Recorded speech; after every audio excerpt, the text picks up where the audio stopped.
Hello there and welcome to another one of these Lexical Lab 1 minute English videos. If you like this video, make sure you subscribe to our YouTube channel and check out our website www.lexicallab.com to find out more about our online courses.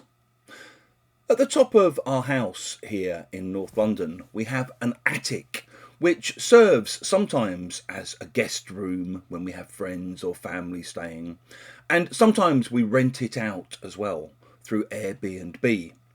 Over the summer we had a friend staying and she left yesterday, and tomorrow we've got another friend arriving who's going to be renting it for a couple of months while she's looking for somewhere to live.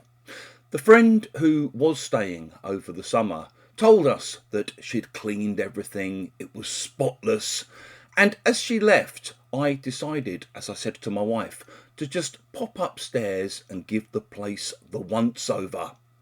If you give a place or a person the once over, you basically look at it and examine it to find out something about it.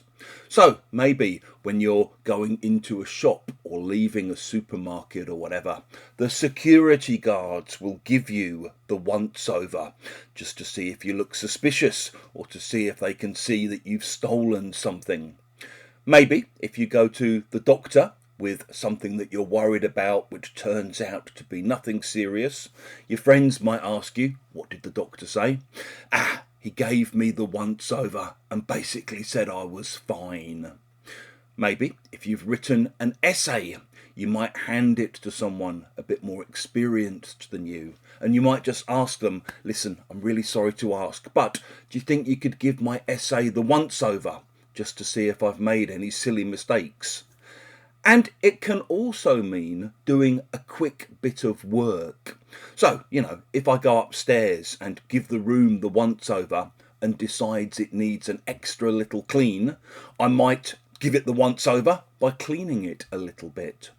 Maybe if you think the floor looks a bit dirty in your kitchen, you might give it a quick once over with a brush or with a mop, for example.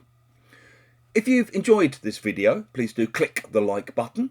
Please share it on social media with your friends, your students, your colleagues, and in the comments section below. We'd love to see examples of how you might use give things the once over.